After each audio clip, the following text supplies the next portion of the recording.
Saurabh, allow me to share, please. Yes. Good morning, everyone, and good evening and good afternoon for a lot of other places in the country. Today we have 70th session of COVID weekly meeting for International Weekly Forum in association with CMAAO. Thank you so much for helping us out to reach to a remarkable number. We are heading towards 100, and with your support, we would like not for the support of carrying forward the meeting, but changing the topics from pandemic to a regular topic. So today we have a country update from most of the countries, but the special focus will be on Malaysia, since Malaysia has been considering the amount of population there and the number of cases going on, is something which we would like Mr. Ravi to talk about it.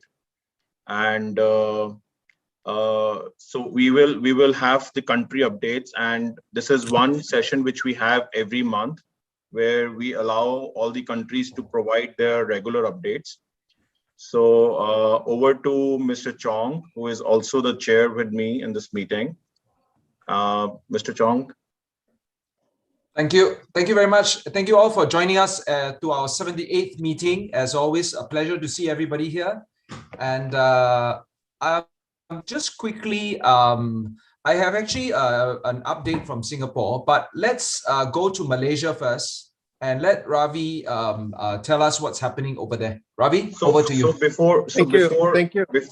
Before Ravi can take over, I wanted to show one website which I think I was going through right now, and it shows all the worldwide situation, which I was very surprised.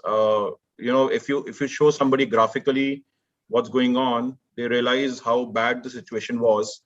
So if you see this website, I don't know if you can see my screen. Yes. So this is the website which is by Johns Hopkins University.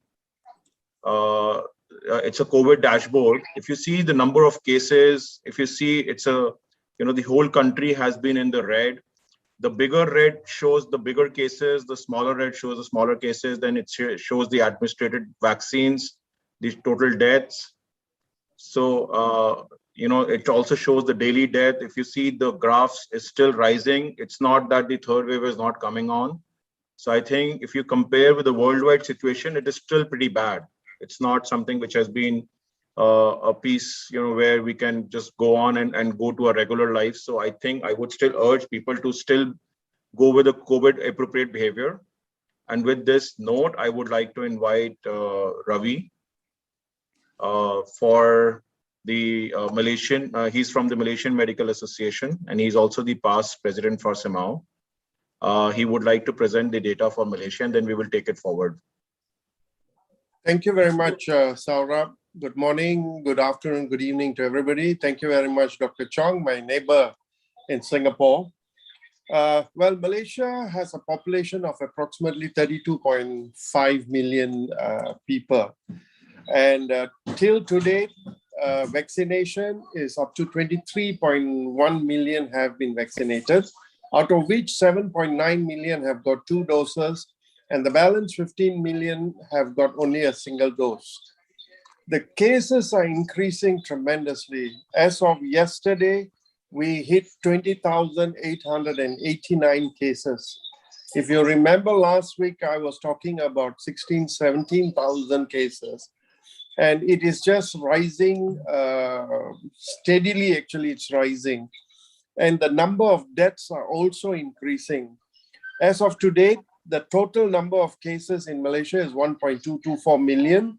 And total number of deaths, 10,177 deaths. This is as of yesterday.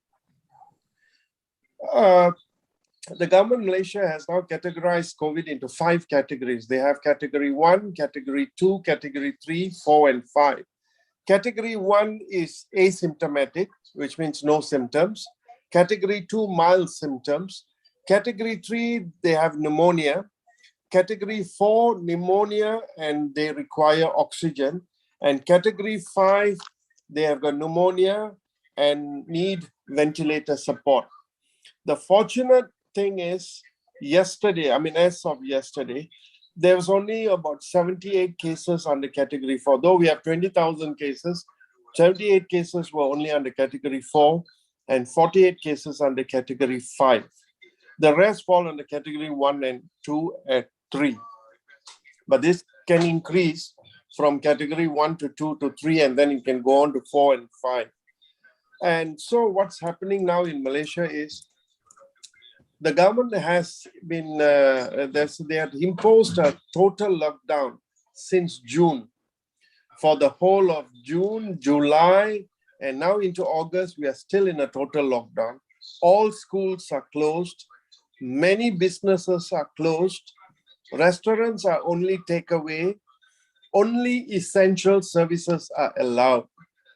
And the government has now come up that only 40% are allowed to work in offices, which means the rest 60% have to work from home. Then the laws are there for SOP. For example, now using of face mask, social distancing. And if you're caught without a face mask, it's a penalty straight away of about 1,500 ringgit. Prayer worship places like mosques, temples, churches are all closed. Everything is closed. Many of the churches are now doing it online. And so, as all of you know, worship houses are all closed and restaurants are closed. Yet, the cases are increasing. Why? Now, the blame, of course, goes to the Delta variant. And because it's supposed to be very contagious, even our parliamentarians, 6 of them have been affected by COVID during the parliament sitting last week. So we are in a dire situation now, So worrying, we do not know what's the future. We do not know when the lockdown is going to be removed. Of course, the government had come out with stage 1, stage 2 for lockdowns. We were supposed to be in stage 2, but looking at the number of cases, we are not able to go to stage 2. And restaurants and all will probably be open only when we go to stage 3. And we are only in stage 1 now. So we hope the only answer looks like is vaccination. I think that's about it I have to say from Malaysia. If anybody got questions, please ask me. Any questions from the floor? This is the graph I wanted to show for Malaysia, which I was looking for. I had actually I was talking with Dr. Ravi. Yeah. You have imposed that is lockdown and others, and also Malaysia is very strict in executing its law. But why so much cases I have seen here? Actually, it's really too high in Malaysia. I have seen this is per million. You have a lot of actually cases actually per million in 1.2, yes. Yes, it's near about 37,313 per million cases. So it's too high. Where in Bangladesh it's only 8,020 per million cases. Of course, you tests are far high actually in comparison to Bangladesh cases. That's right. When you compare with other countries, Dr. Jamal, you have to look at the population ratio. We are only 32 million, and we are now, we have already got about 1.2 million cases and approximately 10,000 deaths, which is actually considered very high. I mean, maybe when you compare to Singapore. Singapore has got 5 million population, but if you take the ratio wise, I think we are really very high. Why? We also do not understand why. I think the government hospitals here are bursting now because you must see patients, they're lying on the floor, sitting on the chairs. It's become that bad actually, now. So they're coming up with a new system. In fact, this afternoon, they're going to announce the latest task force has been formed to find how they're going to handle these COVID cases because there are no places in hospitals. If you call an ambulance to take you to the hospital, they'll say, sorry, there's no ambulance available. You have to find your own way to the hospital. And when you go to the hospital, you are going to be sitting in the corridors on the chairs. They have converted car parks in hospitals into COVID beds and all that. that bad a situation we are This is facing pretty here. much situation what India had about a month back. Yes. But We are And what in about that the oxygen? What about the oxygen? It is only Delta variant there? Delta variant. No, they also talk about the Alpha variant, but the main one is the Delta variant. The hospitals, of course, are really in a bad situation now. So if you call up even a private hospital and say you are in stage 1 or stage 2 and you're worried and you want to get admitted, they say, sorry, no beds. That is the situation here now. So Ravi, I have a question. Since I have come through this phase and closely monitored, similar situation, and we were also treating COVID patients online on a virtual platform. Yes. So how, apart from the hospital aid, like how is Malaysia treating as a home treatment? You see, the setback in this country is the government has not given the full freedom for the general practitioners to treat COVID patients. In fact, we have been fighting to allow, we have got 7,000 over general practitioners in Malaysia to allow us to at least treat like stage 1, stage 2, and those who are quarantined. But so far, they have not given us the go-ahead. So everything has to be done by the government. The health I think department. this is where India was little lenient on that front, where in fact Dr. K.K. Agarwal, where he started an online OPD system, and we were supplying the oxygen concentrator, and this is something which is followed. Like, Malaysia, this is a practical example of what India has followed.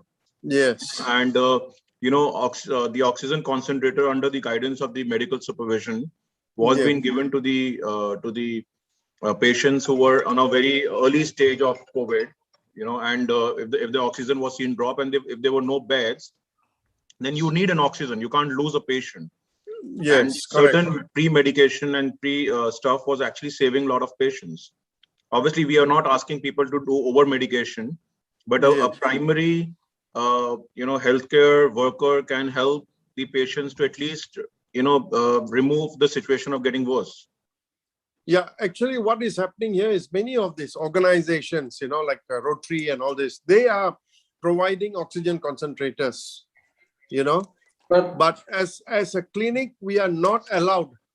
They do not allow. We have in fact been told, if any patients come with a fever, sore throat, we are supposed to refer them back to the hospital.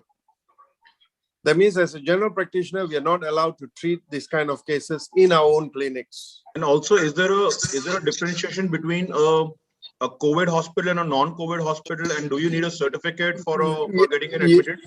Some hospitals have been classified as COVID hospitals, but they are mainly in Kuala Lumpur and all. But many other places where the normal hospitals have been converted to COVID hospital. So what is happening is cold cases, other cold cases are not being allowed to come to the hospital. Follow-up is being done and say, just collect your medicine and go back and come back another time. They only handle emergencies for other cases. Otherwise, most of the hospitals have been converted to COVID hospitals. So the normal patients with even like a fracture and all are having a big problem in hospitals now, because we are not able to cope actually. But Dr. Ravi, number of deaths is high actually. Why do you implicate this actually? Number of deaths, it's more than 310 per million. I can see. Yeah, correct. It is also due to variant, the Delta variant, but no, actually don't see any difference. Well, according to what the Ministry of Health is talking about, is they're talking about Delta variant, because initially it was all those 60 and above with comorbidities.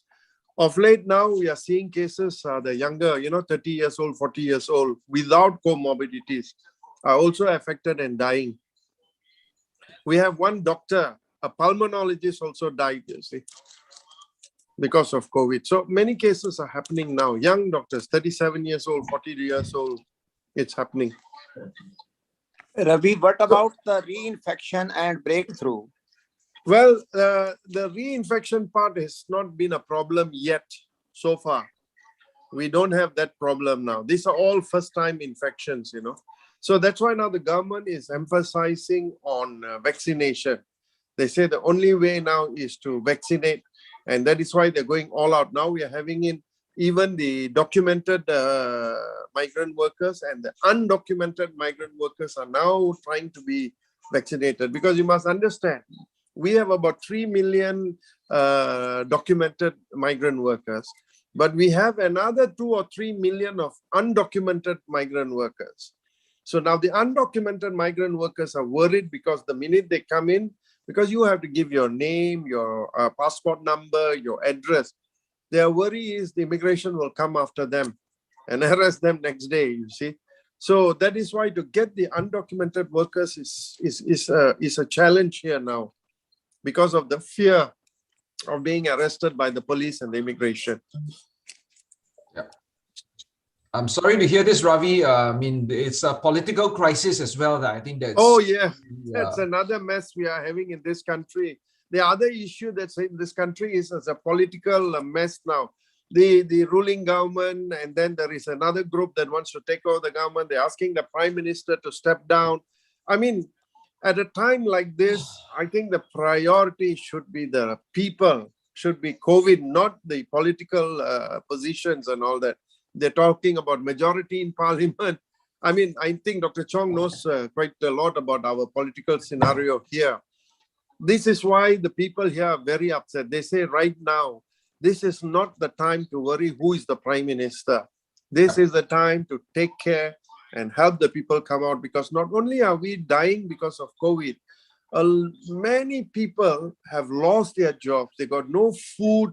You know, a lot of private organizations have come up. We have even got what you call a white flag. If you got no food, you can just put up a white flag in front of your house, and they will supply food to you. Then they know you are now in a very bad situation. It has come to that situation now. Loss of jobs is just beyond control now, actually. And then, you know, every job, you see, like, for example, contractors, housing contractors, you know, other jobs, they're all not allowed to operate now because of the COVID. So what about their workers? They are workers on daily wages. How are they going to survive? So it's bad, actually very bad. Sorry to hear this, Ravi. Thank you, Dr. Chow. Any more questions from the floor? If not, I will carry on and just present what's happening in Singapore, because we're neighbors. So, I mean, since we're neighbors, I must just present what's happening in Singapore. Is it okay? Anyone? All right, let me just share screen. Can you all see my screen? Yes, we can. Okay, Yes. This is the latest release from our ministry. It's of 5th of August. This is the latest release. So this is the chart of all the cases that we had in the last month or so. And you can see the total number of cases are coming down. But these are the highest number of community cases we've ever had so far. The legend is very simple. The green ones are linked and quarantined already. These were picked up by surveillance, and these are the unlinked cases. So we are always very worried about this group of cases. And our national vaccination program is now hitting 78% of the population with 1 dose. 65% of the population has 2 doses. So in the next 2 to 3 weeks, we will hit across 80%, which is where we want to be, people with 2 doses. So this is because you see that we have really accelerated our vaccine program. And we broke up the subgroups of the vaccinated, and the one we are very, very concerned with are the elderly. This is the black line that you can see, those who are 70 years old and above, and they are only hovering at 81%. So there's another 100,000 more of them who have not been vaccinated. And it's not mandatory, but we are pushing very, very hard to get these people vaccinated, because the figures later I'll show you is showing that this group is going to put us at risk. But the rest of the groups you can see, the younger groups and so on, the younger groups have all, they're all, you know, above, hitting close to 90%. So these are the ones who have completed 2 shots of the vaccine. And this is the total number of vaccine doses that we've administered. Now, there are 577 cases in hospital now. 40 need oxygen. 8 of them are in ICU. And among the 48, there are serious. 7 are fully vaccinated. So it speaks for itself. 41 were not vaccinated or partially vaccinated. 5 require oxygen, 2 require ICU. A lot of them have underlying medical conditions. And 36 seniors above 60 years old have fallen very ill. Again, high risk group. And of course, we had 1 death the day before. And our death now has, we've remained stagnant at 37 deaths so far. But in the last few weeks, we have moved up to 40 deaths. So it's still small numbers, but still unfortunate. Every death is an unfortunate event. And you can see our graph here, those who are in intensive care, right? Intensive care, those who require oxygen, they're all broken down by age. And you can see the biggest ages are those above 60, the gray graphs.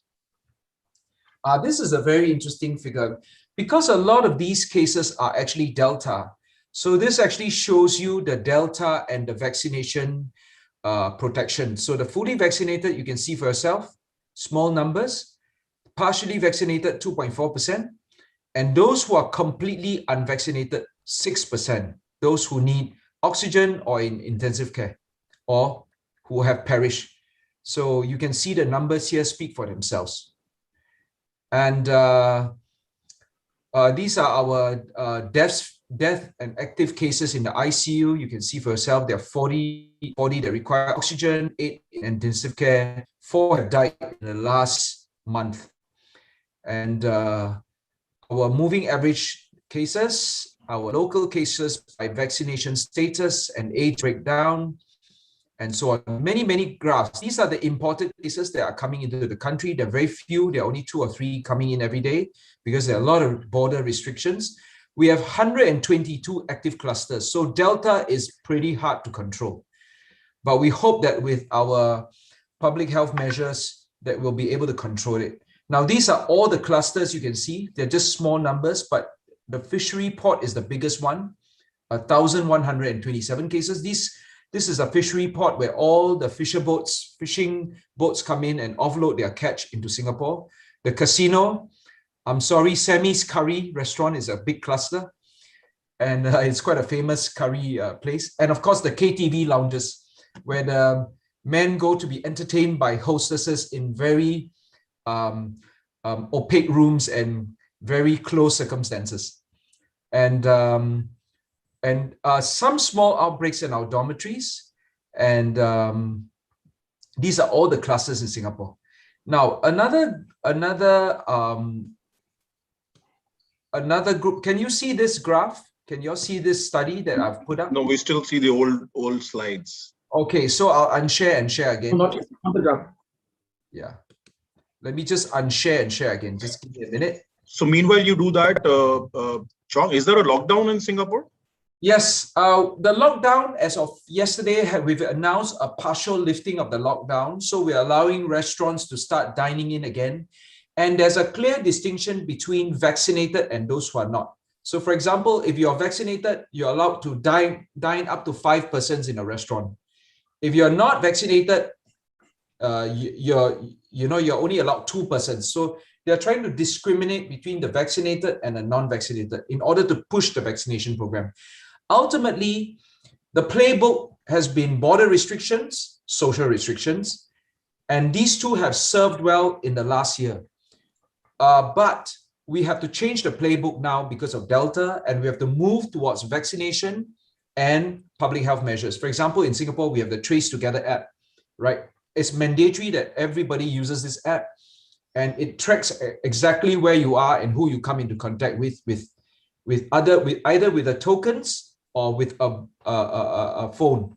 So you either carry a token or you carry a phone. The elderly usually carries a token, and from the Trace Together, and that's why we've been able to identify the clusters as they emerge and quarantine them effectively. There are 10,000 people in quarantine right now.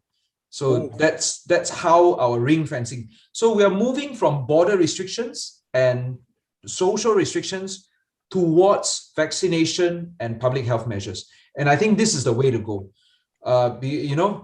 Some countries have continued to use border restrictions and continue to use social restrictions with a lot of challenges. Yes. I think we have to shift. We have to do this quantum shift In fact, one of my questions, which I think you've already answered, part of it is that, if you talk about Malaysia, Singapore, Thailand, Cambodia, Vietnam, probably Philippines, Brunei, and Indonesia.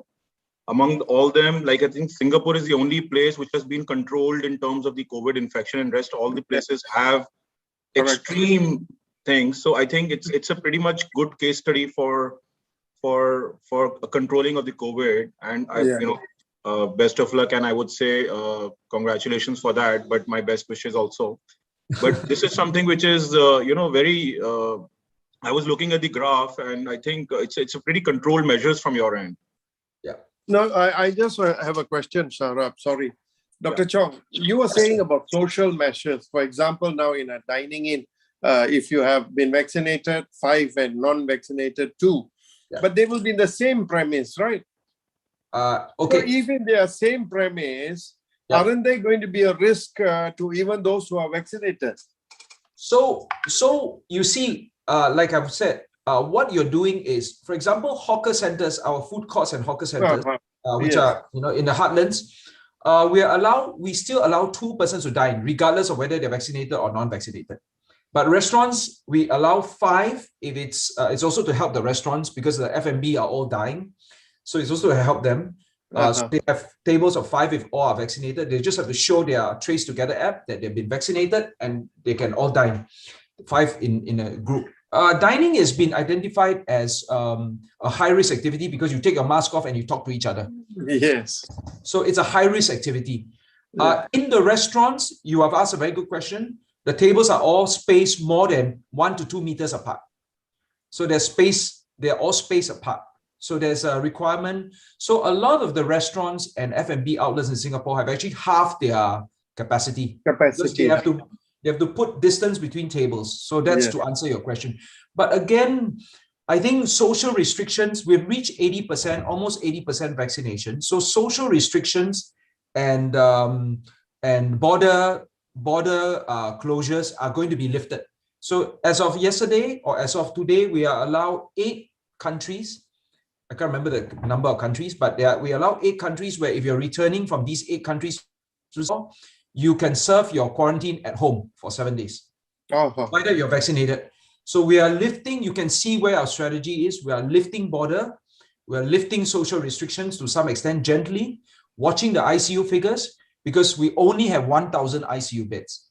If 2,000 elderly become very ill and half of them enter ICU, we are finished. The 40 who perished in Singapore, unfortunately, stayed 1 month in ICU before they perished. So you can imagine that if 1,000 elderly enter ICU, they will choke the ICU for 1 month. These are our local statistics. So we are still watching the impact on our ICU capacity, but so far you saw only 8 in ICU. So we are now opening up gradually, and we have no choice basically, because we are a city-state. We don't have a hinterland, unlike, for example, a country like China or a continent like Australia, you can seal off from the rest of the world. We have no hinterland, and if we don't open up, we will hemorrhage to death economically.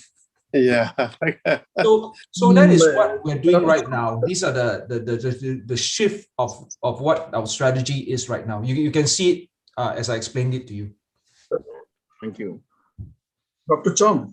Yes. I have actually specific question to you actually, because we can just justify some of the observations actually from the world now regarding Delta variant. We can see there actually, because we know there is a fleeting contact, the term fleeting contact in case of Delta variant, which were not present. Do you hear me? There's a what? There's a what on the Delta there's something I didn't catch that. There is a fleeting contact. Fleeting contact means fleeting contact means previously we are knowing that it's a 15 minutes contact is necessary without PPE. But now in case of Delta variant, there is a term fleeting contact. So that if you think that you are allowing the people, which Dr. Ravi mentioned, that you are allowing the people in the restaurant both the vaccinated and non-vaccinated together to dine together. But there is a distance, no doubt. But there is a question, fleeting contact. Do you see anything like that, or do you expect like that? Number one. Number two, second question is actually, what about the healthcare professionals or healthcare personnels, especially the doctors, in terms of the infection and the death? Is there any information for you?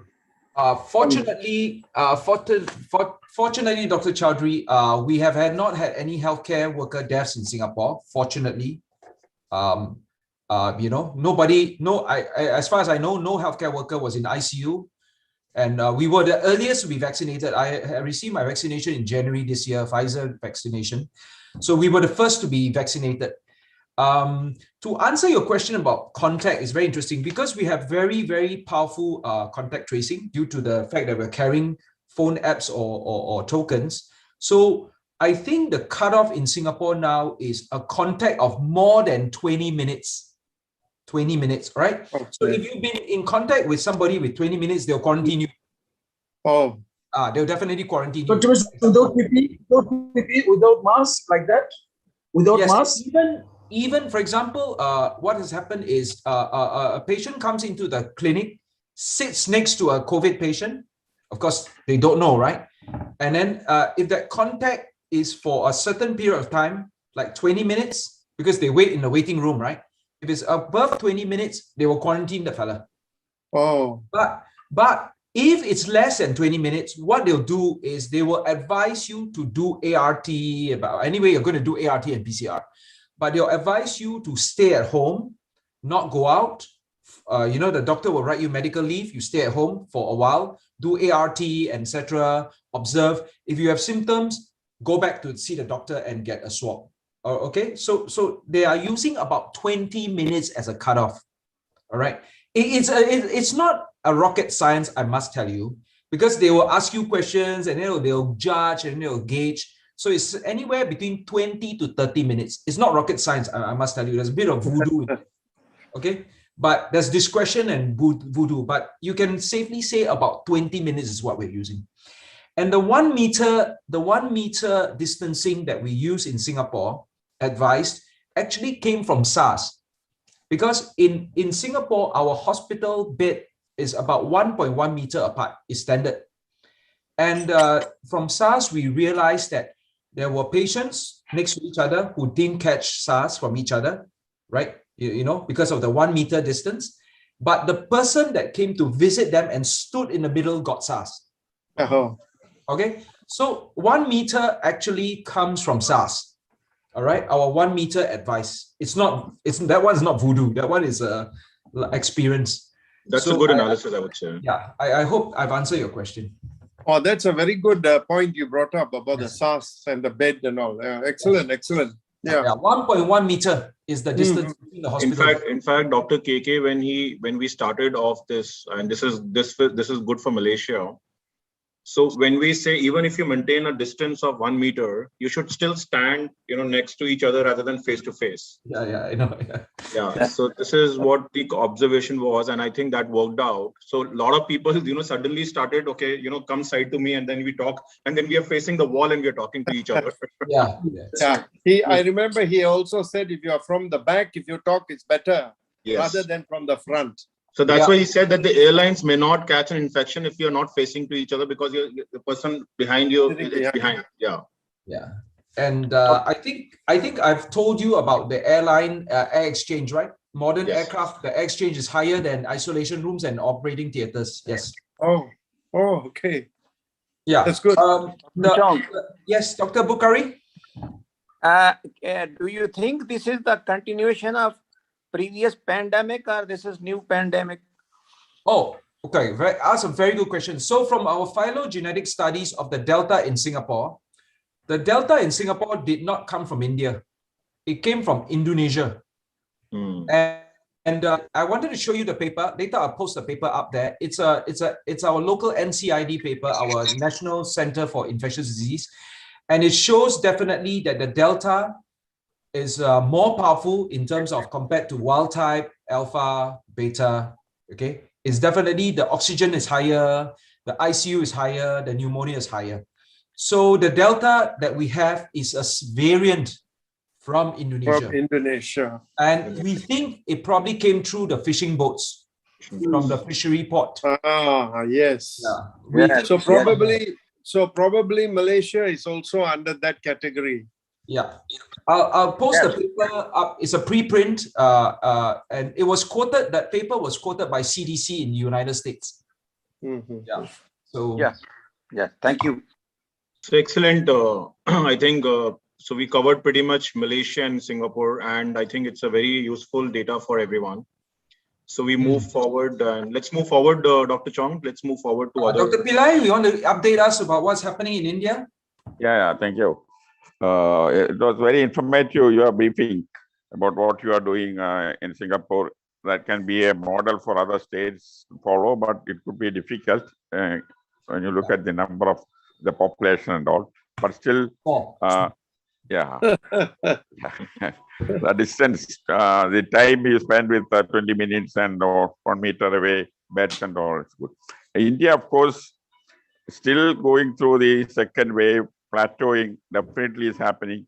From 4 lakhs per day, now it is almost 34,000 per day. Oh, that's very good. Yeah, and interestingly, the almost 80% of the infection is from one state, my own state, Kerala, where we have 23,000 cases per day. And the fact regarding Kerala is very intriguing because Kerala is, of course, most educated state. Literacy in Kerala is almost 99%. And the lockdown has been very strictly followed. Masking, again, is people's awareness about all these things are very high in Kerala. So what is happening is, have we been more strict with our lockdown and preventive measures? It may be a wrong thing to post, but then because of that, the zero positivity in Kerala is very less, 16 to 20%. The reason assigned is that we have been very strict in the lockdown and COVID preventive measures. And immunization, again, we are now doing well. Kerala state, 40% of the population above 18 years, eligible population has been at least immunized once. All India level is that single shot, at least 40% has received, both about 14 or 16% has received. But we have sort of immunized 42 crores of people. And then the population is 130 crores. So that is the problem that we face. At present, we are immunizing at a rate of 3 billion. Whereas we should have been doing it for 6 million people per day, so that by year end, at least 60% of the population will be immunized. Because of the variants, even for herd immunity, the normal public health dictum is if 60% of the population is immunized or they have a herd immunity, then infection can be controlled. But with this variant and all, even this dictum has changed, and our public health experts say that 84% of the population, if they are immunized only, you can have a herd immunity. So we are trying to do that. Lockdown varies from state to state depending upon the incidents, but then our economy is picking up. Last year we had done better in the economic sphere. There has been 40% increase in the export as far as India is concerned. So slowly we are opening up and trying to live with COVID. The variants is the major problem. Alpha, beta, gamma and all now almost negligible or not present. But then Delta variant, particularly AY1 and 3 are the major challenges. And here, these variants, the problem is that the transmissibility is very high. If a member in the family gets infection, then it spreads on to every member of the family. So the home isolation concept is not working now.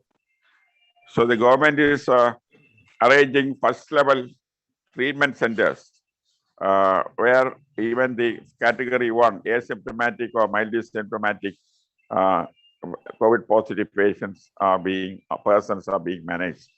But then our admissions are manageable level. There is no overcrowding the hospitals. ICU beds are available, oxygen is available.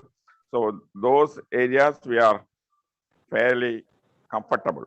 And if you look at many states, the number is very, very, very less, 600 or 1,000, that range, except of course Kerala, which definitely is a case which has to be much more studied. How this is happening in Kerala, which has been following all the norms, and even the over restrictions, whether that has caused protected the people from even slightest exposure, so that the antibody levels are remaining low. So even Kerala, in spite of the increase in number, Kerala is opening up. Restrictions are less now. Shops are open every day except Sunday, and depending upon the square feet available in the shop, per person, 12 square feet area is allotted. To that extent, people can go into the shop. Eating definitely is not allowed in the hotels or restaurants, but takeaway is allowed, and home delivery is definitely practiced. Theaters are not open. Then gym and rest of the sports activities are definitely restricted. So that sort of restrictions, best public transport is now open. Only thing is alternate seat usage. So that way, gradual relaxation and living with COVID definitely is coming in. As Chong has already said, if you are immunized, then much more relaxation and permission is given to them. For funeral and all, still 20% can attend. Marriage, again, 20 to 50% can attend. So that sort of relaxations are definitely happening. And variant definitely is the challenge, Delta variant. How far our immunization protects, a final study report has not come. But then these variants, transmissibility is definitely very high, and they directly infect the lungs, so that the time gap between clinical manifestation and pneumonia and admission for ICU, the time gap has come down. They crash faster, and even mortality is slightly more than it used to be. So that is the situation in India, and immunization definitely is going at a fast rate, and hopefully the second wave may plateau down to the desired level. Thank you. Dr. Pillai, you were just mentioning about Kerala. Actually, at the beginning, Kerala government was rather admired by throughout the world, I can say, for their control measures and others. Now they're suffering, and you are saying that their level of education and is very high actually, and the number of educated people are high, actually more than 95% of what you are telling. So what is what do you think what is the reason behind it, that why Kerala is having the more infections now in India? It could be, but then definitely what the reason has not been worked out. One reason, obviously, sensible reason, is that the Delta variant, AY1 and 3, is much more prevalent in Kerala. Second, of course, the people compliance to COVID appropriate behavior has been excellent. So much so their exposure even to minor subclinical infection has been almost nil or negligible, so that seropositivity is reflected in that. Antibody, hardly 43% of the people only have antibodies, both due to vaccination and otherwise. And over sort of strict lockdown and people's behavior overzealous following up of COVID appropriate behavior may be reason. Plus, of course, the major reason can only be the Delta variant, particularly AY1 and 3. Yeah, I think we can invite Dr. Shashank also to cover up the Indian part of it. He can cover up the Dr. Shashank, do you want to add anything on it? Yeah. So I think I agree with Dr. Marthan Pillai. Dr. Jamal, what Dr. Pillai says that there are three reasons for the Kerala thing. Number one, because Kerala did better management, the exposure was less. Only 42% was the exposure. So obviously there is a larger vulnerable population in Kerala, which is susceptible. And because of which they are now having a small spike. Second thing is that Kerala, there is a ABCD model. And the government of India has told them to follow TTT model, which is treat, test and track model. And in that ABCD model, everything is going perfect. The only challenge is when there is home isolation in Kerala, sometimes people are not perfect. And that is where there have been challenges in various districts of Kerala. So now the Kerala government is actively looking into it and their health minister is actively looking into it. Also, the number of cases are quite, they always remember the Kerala pattern is different from rest of India pattern. Kerala always gets the wave much earlier than the rest of India. So whatever is the Indian wave, India is a large country. It is like a continent.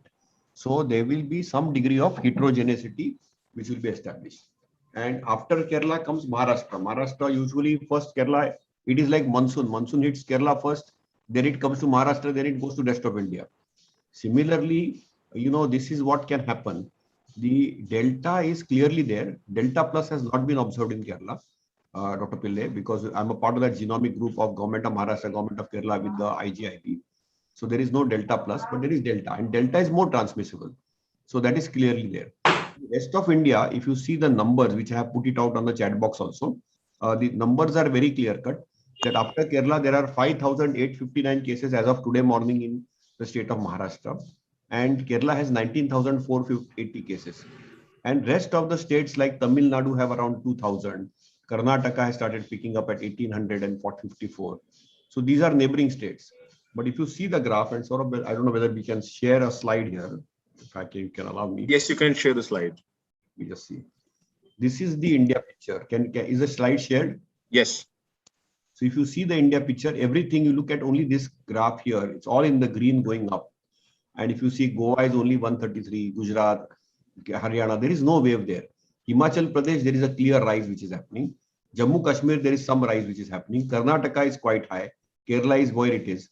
Ladakh, there is nothing. Lakshadweep, there is nothing. Madhya Pradesh, there is nothing. Again, Maharashtra has 5,859, which was 10,000 last week. Then Manipur is clearly up. Meghalaya is up. It is northeast. Then Mizoram is up. Then Nagaland, it is not there. Odisha is again going up. Puducherry is not there. Punjab is not there. Rajasthan is not there. Sikkim is going up again. Tamil Nadu is high. Telangana is started to go up. Tripura, as expected, is high. Then, of course, you can see in the state of Uttar Pradesh is only 79. West Bengal is still high.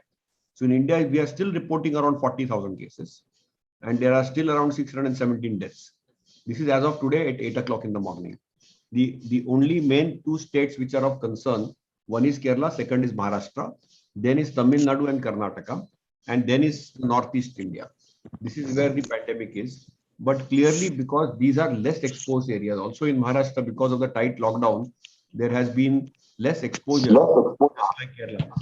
Because of the less exposure of Kerala and less exposure in Maharashtra, there is more vulnerable population.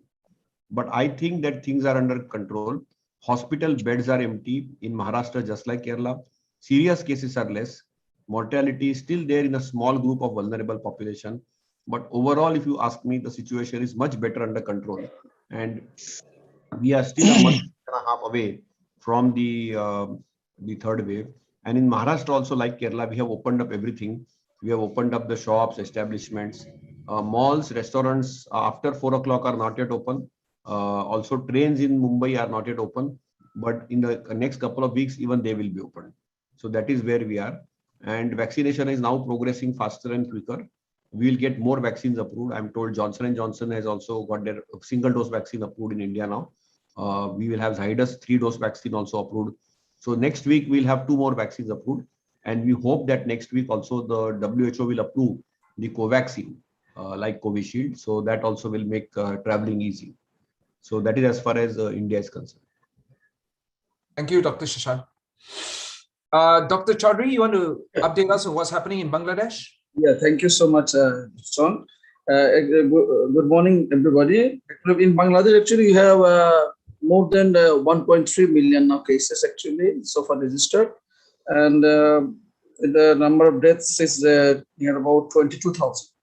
And per million cases, actually, it is only 8,020, and number of deaths per million is 133.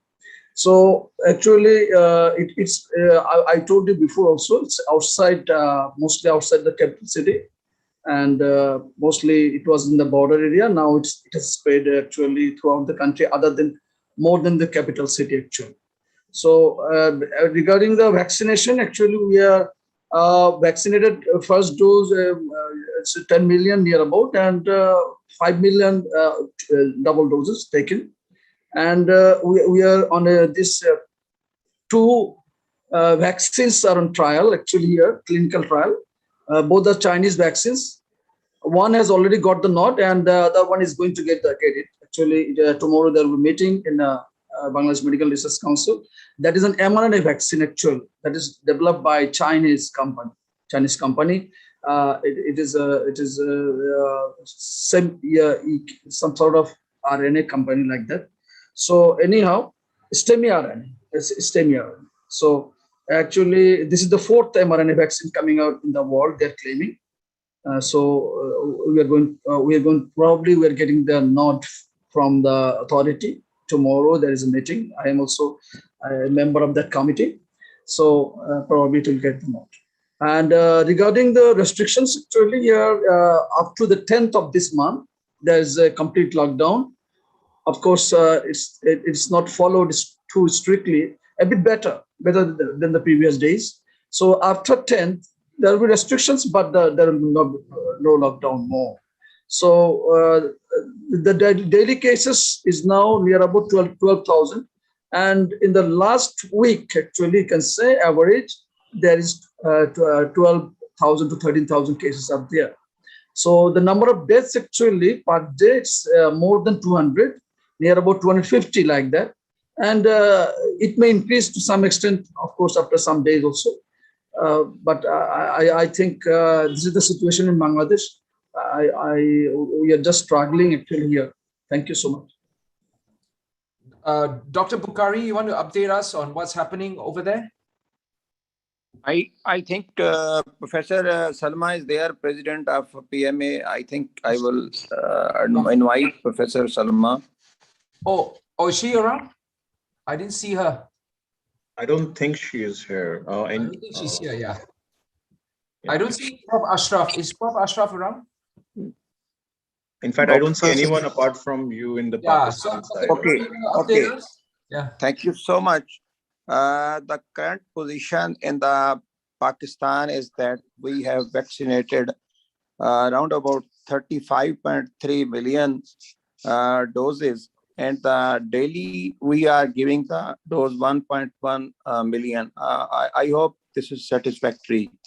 The single dose we have given 28 million, and the two doses we have injected around about 7.2 million. There are 4 to 5 vaccinations we are giving in Pakistan.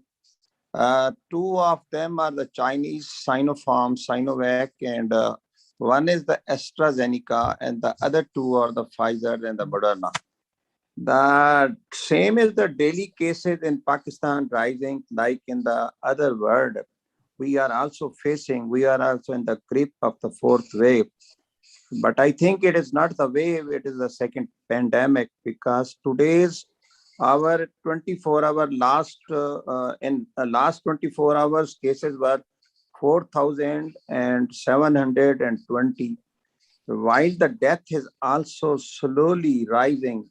Yesterday the death was 65, and today the death is 95.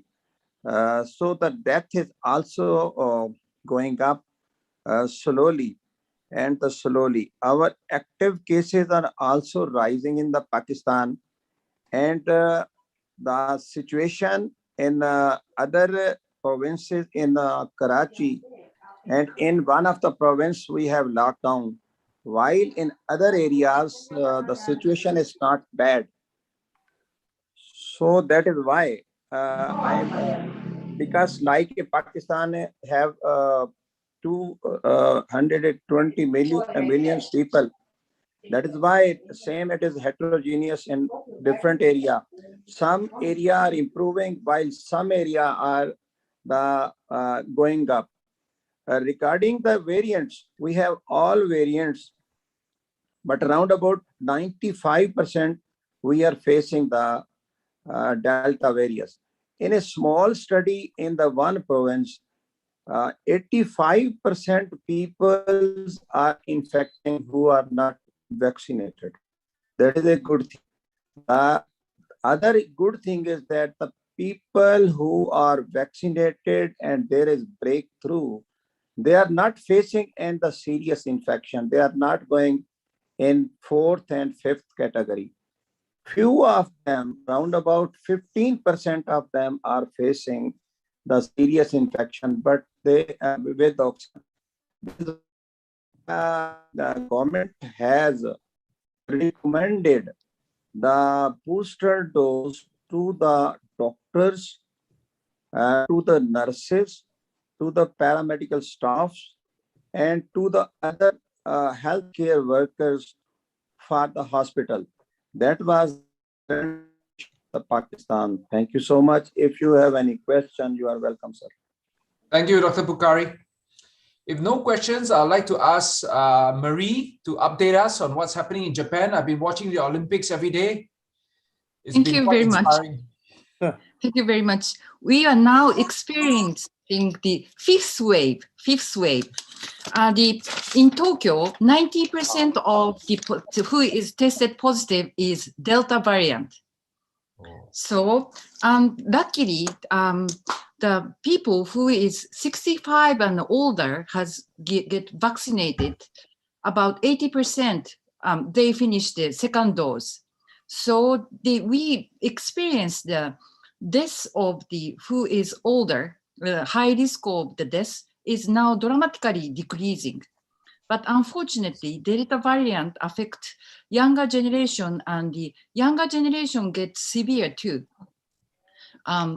During the one from the first and fourth wave, we didn't experience much death under 65, but now in the ICU, mainly 30 to 50s.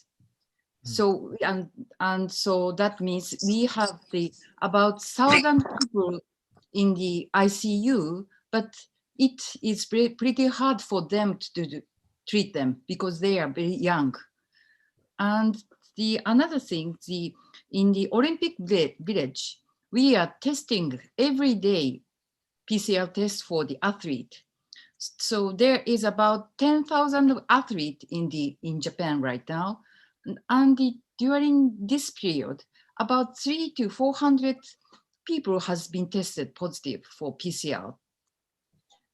But so it seems like very good control in the Olympic Village, but it's kind of everybody thinking about it's gonna be all right to go out or dine. So even though we are in the mild lockdown for the fourth times, but the younger generation is kind of fed up with stay home and going out. That's why we are now experiencing the fifth wave, and especially the 20s has been tested positive. Yes. Thank you. I have a question. I have one question on this. So if you see in the graph, I see the number of cases are going high in Japan, but the number of cases in the death has tremendously fallen. Yes. In terms of the... I think this is why it's good question. Thank you.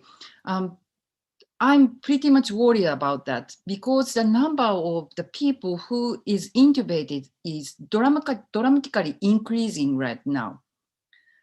Before that, about 100 people are intubated, but now 1,000. So we are now prepared for the people who get severe. And we cannot keep them in ICU or hospital. We have to take care of the patient who is tested positive at home. So sometimes it's pretty hard to use the oxygen and of course, everybody knows that sometimes the symptoms get worse dramatically. So I hope it's not the case, but we are now in a couple of days, the number of deaths will be increased. Dr. Mari, Dr. Mari, I have a question to you actually. Yes. That I have seen in Japan actually it's more than 10,000 some days back. I have seen the per day cases, and I have seen the people are enjoying the Olympic in a crowd. That's like they are not in the stadium, but they are somehow in some sort of hall. They are gathering and watching TV, and so government is allowing it. And they're worried, but why you're allowing the government is allowing that sort of gatherings actually when it is much increasing? Officially, the government inhibit the public viewing. So government asked the people to see the Olympic Games at home. Yeah. Officially, but you know that the younger generation is not obey what the government says. So they are organizing a private party and are watching the TV, I believe. I believe it says that the Olympics will come. Olympics will not come again, but the COVID can come again. So let's enjoy the Olympics. Marie, actually, I watched an interview with the IOC infectious disease advisor, and he was talking about how they control the protocols to control COVID in the village. It was quite impressive. I mean, he was discussing all the control measures for the athletes. Quite impressive actually. What you guys have done together with the IOC people. Excellent. Thank you. Dr. Mary, the 400 or 300 positive athletes you isolated, what about their contact? Are they also tested, or what is the situation? Every athlete has to PCR test every day, even though close contact or not. Yeah. So, so we are not doing the close contact test, but every day they have to take a test. Yeah. Risky game actually, The protocols for the Olympics athletes are quite rigorous, and there are a lot of protocols for what if it's positive, and then whether you can train and so on. But what was interesting was the observation made is that most athletes on the field of play, while during the play, the data shows that they hardly get COVID. It's usually after the play when they are mixing together, then the risk of transmission increases. But Dr. Chong, actually, the Dr. Akhtar Hussain has raised a good question actually here. If you are not following the contacts and you are allowing them to mix again with others, that creates actually more cases actually. Yeah. So it is a bit, I think, compromised to some extent. Even Dr. Murray is telling that every day is just they're checking it's okay, they're testing everything. But the thing is that you do not know actually who is actually already spreading. He's already spreading. You do not know. He may be positive, but he's already spreading 2 days before. From today before. Actually, so that is the thing. Yeah, actually, I will send you a link of the interview with the IOC person, and he describes the protocols quite well. So how they managed to reduce the infectivity among the athletes. They have a lot of protocols.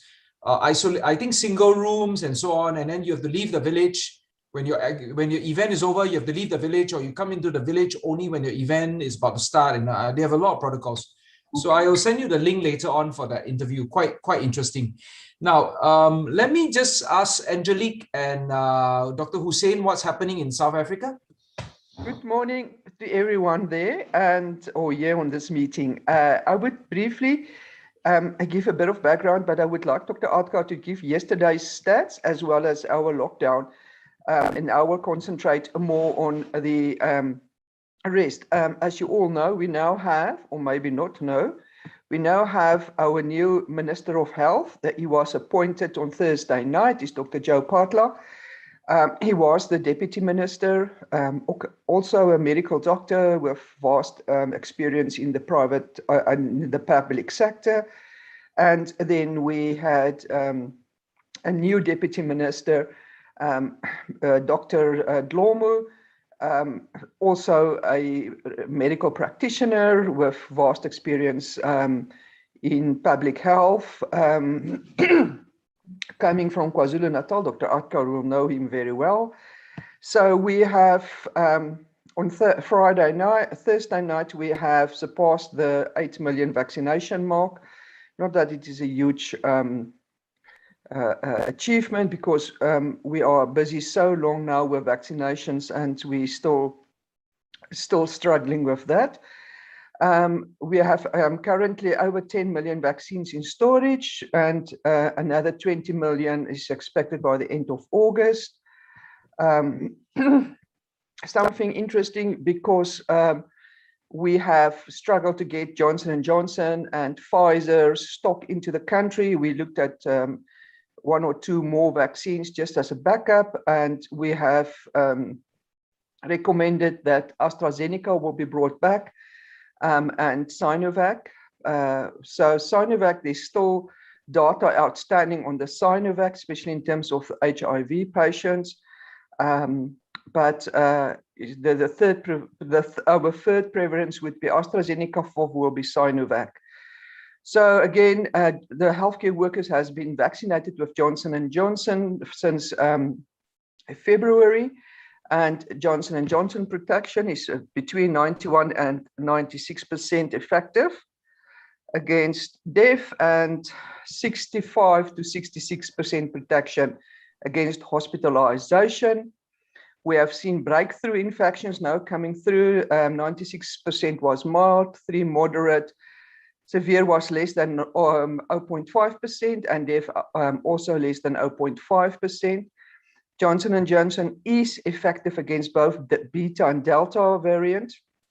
Protection against hospitalization in terms of our Beta variant is 67% and Delta 71%. Again, quite safe, doesn't have we don't see a lot of side effects, it's only mild side effects. So here is something that I think we need to discuss on this, maybe in the next meeting or so, is the effect, the vaccine's durability. So we have seen that about on the Sisonke project, the J&J, that 65% had 90 to 120 days durability, and global results also show that protection after 8 months.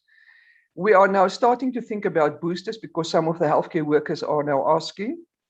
So there will be guidance now on booster from Johnson & Johnson. But this brings me back to the question as well, what happened in, I think that study was released last week in America, where even though they had their vaccines, it seems to be that 70% of vaccinated people can still spread and can still get infected. So that, and the reason why I bring this up is this plays into the field of the anti-vaxxers. So we need to maybe discuss this a bit. Maybe Monica or anyone else who's got a lot of information on that can help us out. Just want to say again, on our vaccination, our government wants 300,000 people vaccinated per day to reach about 34 million by December. But currently they're struggling. It's about, the average this week was around about between 180, 190,000 people vaccinated. the total individuals vaccinated is about 16% of adult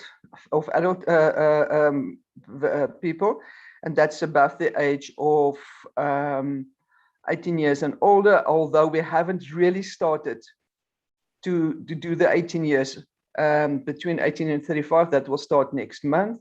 So the stats is not always really displaying what we are seeing. Just to come back to the hospital admissions and what we are seeing in our hospitals. Our current hospital numbers, people admitted, is 15,300 more or less. In ICU, we've got 2,330. And then ventilated patients, we've got 1,270. Our hospitals still very much under pressure. And in South Africa, luckily, we as family practitioners can treat COVID-19. So we have established that the most important thing with COVID-19 is that you need to see the patient within 7 days after they've been tested or after they've been infected. If you can see them, start with your colchicine and initiate your cortisone at the right time, you actually bring down the hospitalized cases and you bring down death. We have also treated very successfully at home people with blood gases of oxygen levels around about 56 to 60% successfully with oxygen at home by using your blood thinners, your cortisone, your colchicine, and your oxygen saturation monitoring of the patients. Keep and then good communication with these patients successfully at home. And so I'm feeling very sorry for my colleagues in Malaysia, because you can do it at home. There's no reason why you need to send everyone to a hospital. It is putting unnecessary pressure onto those clinics and hospitals. And that's briefly in a nutshell from my side. One other question that I also would like to throw into this group is our Minister of Education.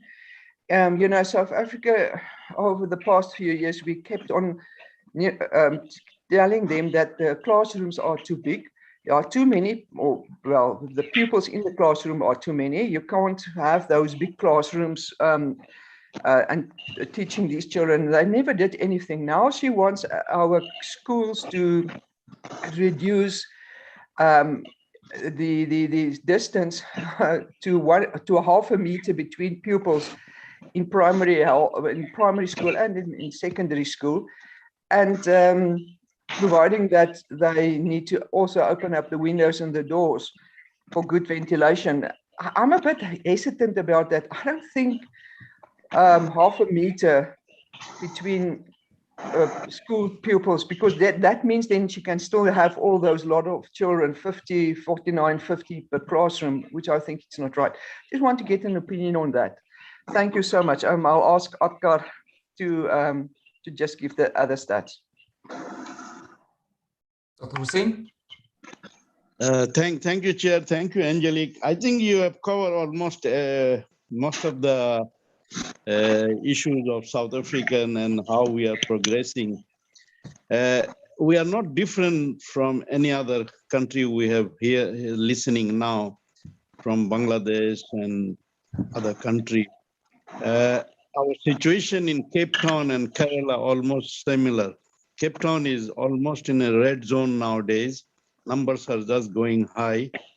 And other issue, we have total number 2.5 million cases so far, and recovery is 2.2 million, 74,000 deaths till now. And last 24 hours, we had 13,523 cases, and death last 24 hours, 479 cases. We are still in third wave. As Angelique said, vaccine, we're using J&J and Pfizer. Other issue, school children. Now we are seeing numbers are increasing in school children. So these are all Delta variant, and household, if one guy is getting in one house, 4 or 5 people getting infected. So we also treating a lot of our patient home-based care and oxygen supply if they need. At the moment, hospital oxygens are available, bed is available, ventilators are available, except Johannesburg, which is going down the number. One of the city had a very bad situation, now is improving. So KwaZulu-Natal, we are also seeing numbers are increasing. So Cape Town and KwaZulu-Natal at the moment is getting high risk. Thank you, Chair. Thank you, Dr. Hussein. Alvin, do you want to tell us anything about Hong Kong? And then finally, Yes. Dr. Russell. Can you hear me now? Yes. Yeah, I think in Hong Kong it's not much different from the past few weeks. And in fact, we have less than 1 case in the community per week. But we do have a few at the border coming back from other countries, carrying with the Delta variants usually. And in Hong Kong, there are no increase in the ill cases. So most of those confirmed cases that had been back from other countries were all either asymptomatic or very mild, not severe at all. So at present, it's not a stress to the hospital system in Hong Kong, but of course we can't tell if one of those Delta cases in the community is a super spreader, then it could spread very fast. We were very careful now to prevent this scenario to occur. And then the most important thing to do now is to encourage vaccinations. So far we had vaccinated in about 40% of our population. About 50% of our population has the first dose, and then 40% has completed with 2 doses. So it's still a long way to go because our experts had warned us 70% is no more the threshold for herd immunity with the domination of the Delta variant. So they would expect the threshold for a meaningful herd immunity to be 80% or more. So that is even a bigger challenge, given that some citizens in Hong Kong are still very much hesitant, or even they are anti-vax people who determined not to get vaccination. So now the government had moved out to implement a mandatory vaccination program for all the civil servants, for all those people who are teachers, even those doctors who are working for the government in the hospital authority or the Department of Health, and then all those school teachers and carers for elderlies in the old age homes. So these have to be vaccinated mandatorily. So of course, there are voices of opposition, but then because of the very stringent rules now passed in Hong Kong with the national security law, many,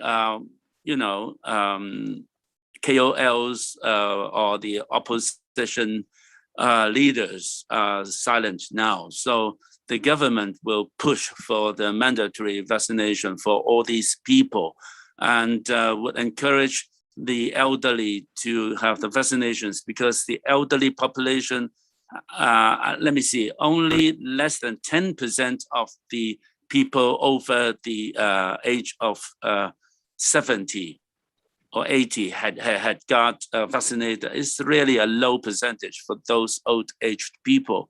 So I mean, the government is now very stringent in the measures to encourage the vaccinations, at least in the civil servants and of those people working in the front line to care for people. And for the elderly and for the teenagers, the government is also setting up the turbo engine to encourage vaccination. So that's the update situation in Hong Kong. Thank you. Thank you, Alvin. Dr. Russell, do you want to tell us what's happening in Melbourne? Well, I've just listened to all of you. As you know, Melbourne, Dr. Chong, you're fully aware. We've just gone into another snap lockdown yesterday or day before yesterday. So this is the second day. We had a good go, and suddenly we had a few cases. I think there were 6 or so. It's now today gone to 26. We're taking a lot of action because of this Delta virus, right? And as you know, Sydney is not under control, and that seems to be seeping through for some. This one seems to have, there is the genomic sequencing seems to have come from there. But all the same, Sydney's recorded about 300 odd cases today, a large number. Melbourne had 26, and Queensland, which is coming out, they have 13. So 13 cases, but three of these states and well over half the population of this country is in lockdown at the moment, although they seem to differ in each state. Melbourne is supposed to finish on Thursday, but looking at what's happening, it looks at now the number of cases, and all are limited to 2 clusters, but unfortunately, they have been in the community before they were isolated. So we expect that it will probably, at least in Victoria, Melbourne, we expect it will go up a little bit. But otherwise, then the other things that they're ramping up the vaccine. So we have now had a significant number of people are getting, all hubs are opened out, number of, and New South Wales is probably to some extent looking at the policy they've taken is probably, it looks like it's gone fairly out of quite large, particularly they haven't used the same tech. They've only locked down certain areas and have different types of restrictions, which seems to not be working. And so today, the Chief Health Officer, Kelly, Paul Kelly, said that they have to have, the trouble is this is a federation, and you know, every state runs by like a country. Each one's got its own, and they can't interfere. And so he's advised that circuit breakers needed for New South Wales. So New South Wales is in that trouble, but it seems to affect everyone else. And so all the states are locked, so you can't travel anywhere, and so forth. So that's the situation. The Delta virus is causing this. And of course, the vaccine, as we are rolling out, AstraZeneca and Pfizer are being given larger. They're now advising not to follow because of New South Wales having the pandemic. They reduced the number of weeks necessary between the 2, first dose and second dose. And so I think they have got a plan to have 80% by December. I hope it works out. Yeah. Thank you for the update.